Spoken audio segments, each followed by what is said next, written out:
Um outro sistema de mecanismo de bloqueio do diferencial é o Torsen, que é a sigla para Torque Sensing, que ele é sensível ao torque. Então, esse é um tipo construtivo antigo, dos anos 60, e ele, na realidade, mais do que diferenciar a rotação, né, de limitar o deslizamento do diferencial, na realidade ele trabalha como sendo um sistema autoblocante, ou seja, quando uma das rodas ele perde a tração porque perde a tração e ele começa a aumentar a velocidade daquele eixo, ele automaticamente bloqueia a diferenciação do diferencial e os dois eixos eles acabam rodando, girando e recebendo 50% do torque em cada lado. Então é um sistema automático e, e ele consegue bloquear imediatamente quando tem essa mudança na rotação. Então, para isso, ele utiliza engrenagens sem fim. Então, eu já tinha comentado antes, como ele usa esse tipo construtivo, ele tem um custo e uma dificuldade na fabricação maior do que os outros tipos de diferencial, mas o funcionamento dele ele é muito mais efetivo do que nas outras situações. Então, o diferencial aberto normal, a gente tem lá o side gear dos dois lados aqui, eles estão conectados ao semi-eixo, esquerdo e direito, e aí o spider gear aqui, que ele está ligado no porta-planeta, que seria equivalente ao porta-planeta, que está ligado lá na coroa do diferencial. Qual que é a diferença desse diferencial aqui para o Torsen?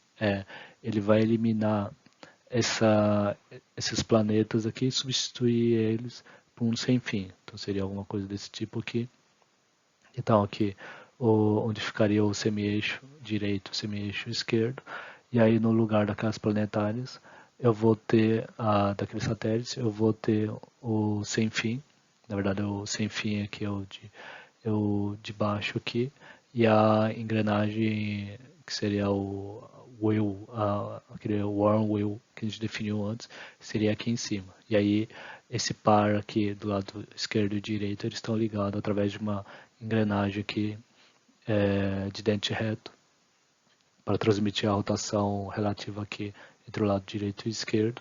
E a passagem do torque aqui, ele é feito a partir, a carcaça, ele vem por cima aqui, a gaiola do diferencial ele vem por cima aqui, montado na coroa, e faz com que esses eixos individuais aqui, eles girem junto com a carcaça do Torsen. E aí depois o sistema, ele tem a mesma rotação entre o lado esquerdo, o direito e o esquerdo e direito aqui, os dois lados aqui, eles têm a mesma velocidade. Essa velocidade relativa que vocês estão enxergando entre as engrenagens aqui de dente reto, eles seriam zero, então ele giraria aqui como sendo um corpo rígido, e aí a rotação seria igual dos dois lados aqui. Quando o diferencial aqui no torso, ele faz uma curva, quem vai absorver essa velocidade relativa que antes ela esse satélite, ou engrenagem Spider, agora vão ser essas engrenagens aqui de dente reto. Então essa velocidade relativa, ela vai ser exatamente a diferença entre a velocidade da esquerda e da direita. Se uma das rodas perde a tração e a velocidade dele tende a aumentar, o sistema aqui do sem fim ele acaba travando e faz com que os dois lados aqui atuem como sendo um eixo rígido. Vamos ver agora como seria o detalhe do funcionamento dele. Então os componentes que a gente tem aqui no diferencial do tipo Torsen vão ser aqui a entrada do torque, né, que seria 1 aqui pela coroa. Então a relação de transmissão é dada da mesma forma que nas outras caixas diferencial.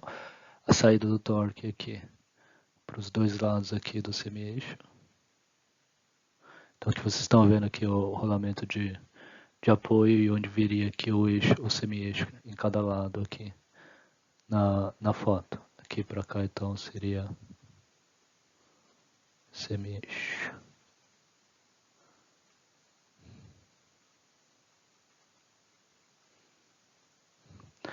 Dos dois lados aqui. Aí nós temos aqui que seria aqui nessa posição aqui seria a engrenagem que a gente vai chamar aqui de sem fim, que é o que a gente definiu lá atrás, quando a gente entrou na temática do engrenamento sem fim, que esse aqui seria um worm gear. E aí, o lado de cima aqui, que seria esse 3 aqui, ele seria a roda dele, o quem é acionado, então, que a gente chamava de worm wheel. Só, de novo, né? Cuidado que algumas literaturas eles acabam invertendo essa nomenclatura aqui, mas a gente vai adotar essa como sendo o padrão aqui para reconhecer a, os componentes. Então, aqui, vamos seguir o fluxo do torque. O torque vem aqui pela engrenagem pinhão, passa aqui a relação de redução coroa, essa coroa que gira essa gaiola. A gaiola é essa que vocês estão vendo aqui, e a coroa é montada em cima aqui dessa placa aqui. Então, esse conjunto aqui inteiro, ele gira com a mesma rotação da coroa. Em cima dessa gaiola são montados então esses eixos aqui, e esse eixo aqui, que são esses aqui que vocês estão vendo aqui na ilustração, esse eixo aqui, eles giram junto com a rotação da coroa. Eu tenho o par aqui, conectado entre eles. Esses wheel aqui, eles não estão em contato. Quem está em contato entre eles aqui, nessa montagem aqui, são essas engrenagens aqui de dente reto.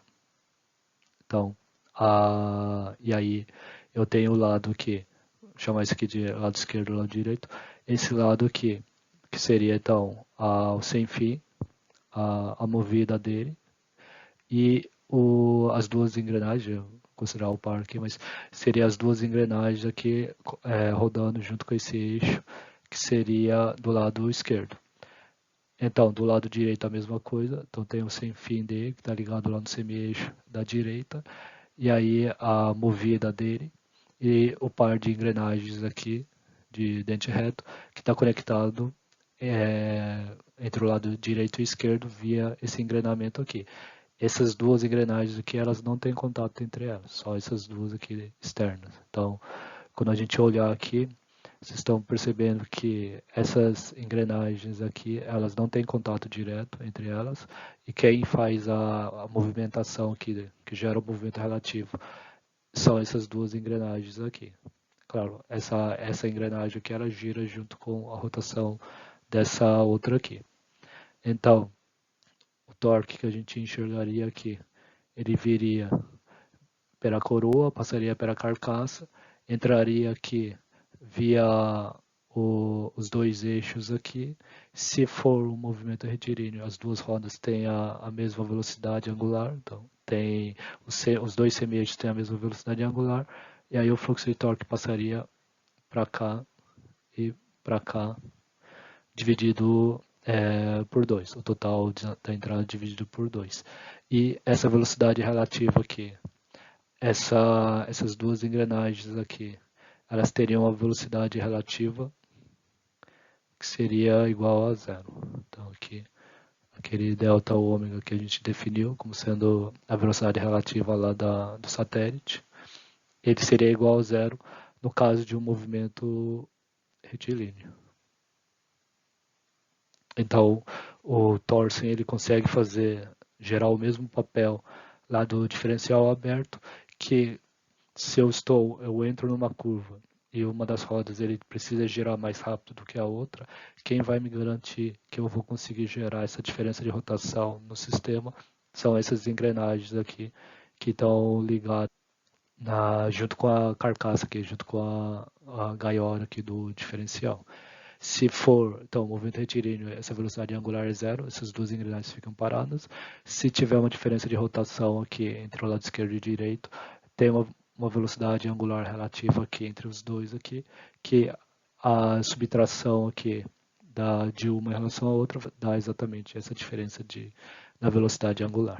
Então, essa seria como funcionaria o torque, de forma resumida. Só revisando aqui a nomenclatura do sistema, e ele acaba utilizando aqui na posição do 3, então que seria essa engrenagem aqui, ele chama de worm gear. E aí a nossa situação aqui vai ser invertida, então a gente vai representar, se for usar o termo em inglês aqui, o worm gear como sendo essa aqui, essa engrenagem de baixo aqui. Já vou explicar por que a gente vai fazer essa diferenciação aqui. E aí essa engrenagem aqui, na verdade, que a gente traduz aqui para o português é como sendo uma engrenagem sem fim. E aí a outra aqui, então a 5 seria o worm gear e o 3 aqui seria a movida, que no caso aqui algumas literaturas chamam ela de worm wheel. Então essa seria a nossa forma de chamar aqui a nomenclatura. Então, só tomem cuidado na hora de estudarem se tiver uma inversão aqui das terminologias. Porque essa diferenciação aqui, existe uma característica quando a gente usa o sem fim, que é de autotravamento. Esse, na verdade, foi a motivação por terem escolhido esse tipo construtivo aqui para o Thorsen. Então, imagine o seguinte, essa aqui é uma ilustração qualquer aqui do funcionamento do sistema. Então, se eu tenho um eixo motora, montado lá com uma engrenagem sem fim, aquela que vai ser a movida, então, o fluxo de torque que ele é gerado lá pelo motor, ele passa para a engrenagem sem fim e da sem fim para a movida. Só que se acontecer o inverso, se por algum motivo entrar torque para aquela que deveria ser a movida e ele tentar passar o fluxo de torque para o sem fim, isso não acontece. Então a própria montagem, assim, a própria construção do engrenamento, ele impede que esse fluxo de torque aqui ele seja revertido. E aí ele trava e não consegue girar mais. Então essa é a grande sacada aqui dessa engrenagem sem fim. Então, aquele eixo que é a motora, ele vai ser montado com sem fim, o par dela vai ser movida no momento que eu passar o fluxo de torque, então, do sem fim para a engrenagem coroa aqui, para a movida dela. Só que se acontecer de surgir aqui um fluxo inverso de torque, e aí a movida tentar movimentar aqui ao sem fim, isso não vai acontecer e o fluxo de torque vai ser interrompido, porque no engrenamento aqui ele não consegue inverter essa rotação e acaba travando aqui o de cima. Então serve como um freio automático aqui dessa inversão da rotação. Então, de forma genérica, a literatura no inglês, ele acaba chamando de worm gear o sem fim aqui, essa engrenagem que é a motora, e chama de wheel aquela que é movimentada. Então a gente vai usar essa mesma terminologia